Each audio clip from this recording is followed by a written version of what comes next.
But eventually, Oo, we're best friends, like since high school. Parang that's the story. Chris and Franz are best friends since high school. And then, nakilala nila si Noel, na actually, crush ni Chris. Na kaklase ko lang sa isang subject. Na may crush naman ako kay friends. So you're Ang gay. ganda. Ang ganda. Claro, you're gay. You're gay in the I play. think he's mas bisexual.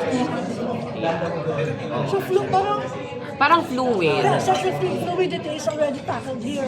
Yes, I think. Generation right now. Pero this was, this was written by LJ. I think 2011. Yeah, more than a decade ago.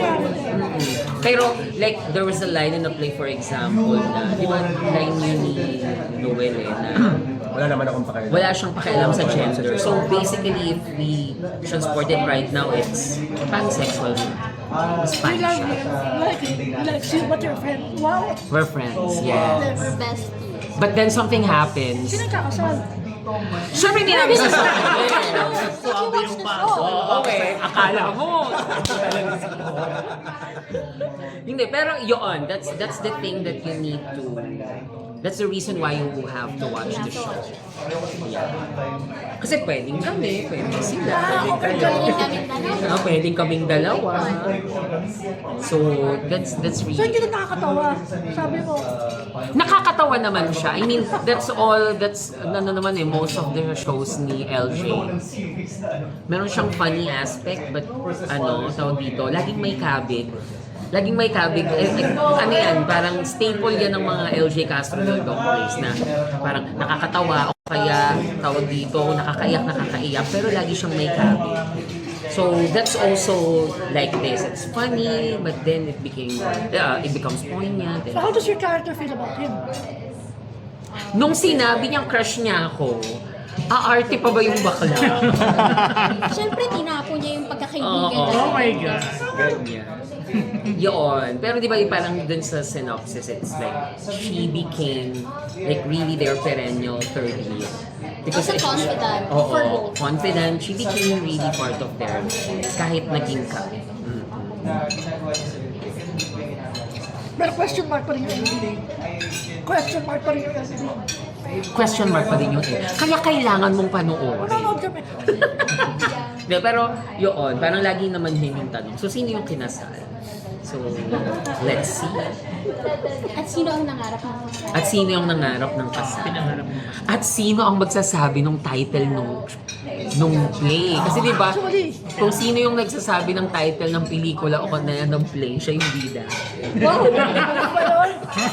Di ba, kahit may mga joke na gano'n, yung parang kahit extra lang, pag siya yung nagsabi ng title, siya yung bida. Kahit dumaan lang siya. Kahit dumaan lang siya, basta siya yung nagsabi ng title ng nakakatawa.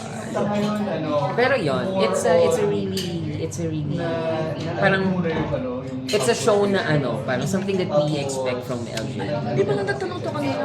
Ilang minutes per play? Para siyang lab fest, it's all, parang 45 to 50 minutes. Sa amin yung pinakamahal. So, 1 hour? Siguro an hour. Kayo ba yung climax? Kayo ka Pangatlo sa buhay. Oo, parang kami yung yes. Kasi nag-build up yan eh. Supposed Yes. to be. Yun. Baka hindi And mapayag also, nila. I think, siguro kasi mapanakit nga. So parang ito naman, kahit masakit siya, medyo pinasaya ko naman. Yes. Ganun. Parang siyang parang masakit na it's still kind of hopeful.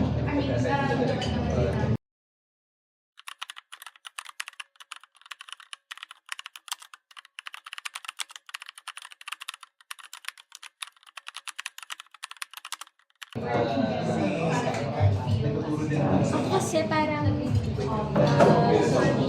wala akong ever na-work national note. Lahat ng Personally? Ay, hindi, si Lizzie Oo, Si Lizzie po. national note. So, wala, parang honestly, happy ako whoever it is. So, Pero nung nalaman ko sa harap na silang dalawa, syempre I'm so happy. Kanina pinag-usapan namin how he has been able to teach me a lot of things during the Feb run for NCCA, dun sa NCCA showcase. And si Kokoy na grabe yung professionalism sa work. Yan, kasi nga grabe. Si Finn nag-Feb run, pero hindi niya naaalala. Oo, hindi ko talaga. Ang Sa bilis ko ulo. talagang mag-detach sa sa mga roles tsaka sa mga lines. Ito sa ulo niya na. Basta nag-memorize ka ako. First blocking, I think first blocking day, tinanong ko siya kung sa ulo niya na ba? Tapos humble ba siya, sabi niya. Hindi pa masyado. Hindi pa naman talaga masyado. Tapos nagba-blocking na kami na ayos yung blocking. Drops ko na. Hawak niya lang, hindi siya nakatingin. Ganun. So I think something he got from TV because fast-paced din.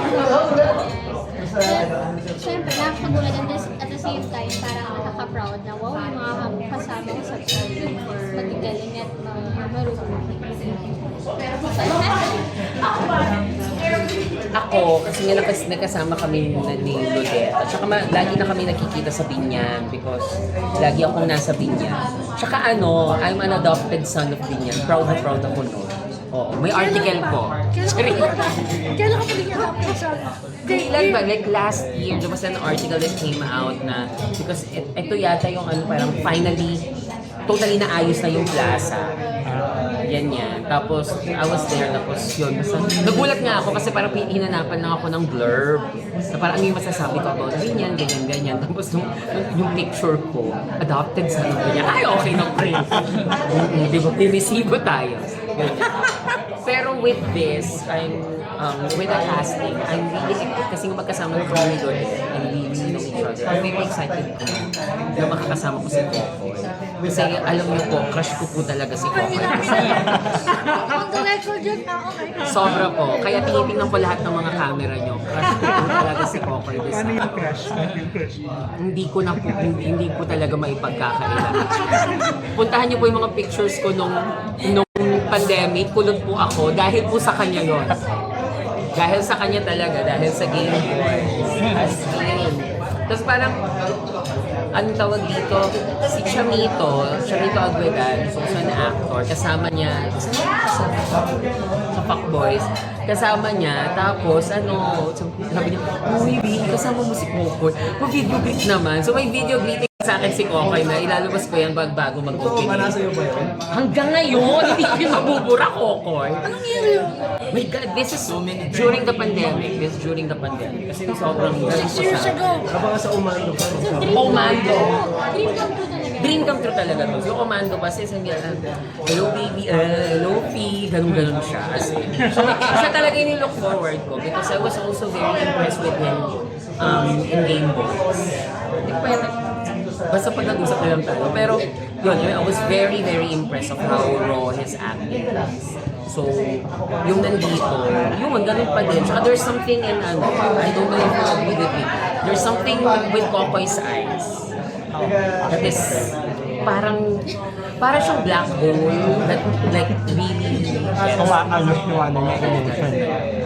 So yun, si Kokoy talaga. Kung hindi si Kokoy ito, bala kayo. Pero hindi. Pero ang saya ko talaga. Kaya nga. Pero ang saya ko na si Kokoy.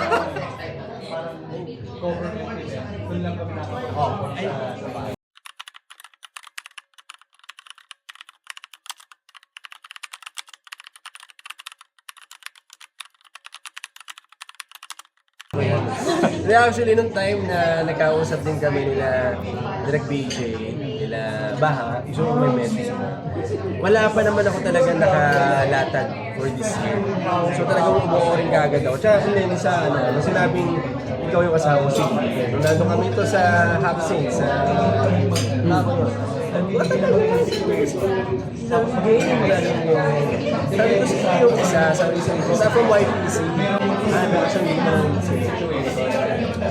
so, hindi siya siningit talaga eh. Actually, siya yung nakalatag talaga. Pero, nagkataon lang. May sumabay din na project. And, kung magkaroon man na may sabay, Gagawa naman ng paraan. At gagawa ng paraan talaga kasi hindi pwedeng mawawala ako sa rehearsal. Lalo na sa show. Tsaka first ko to na wala akong alternate. So, Pero in fairness na lang kay Kokoy, ginagawa niya ng paraan. kailangan. Sana ta.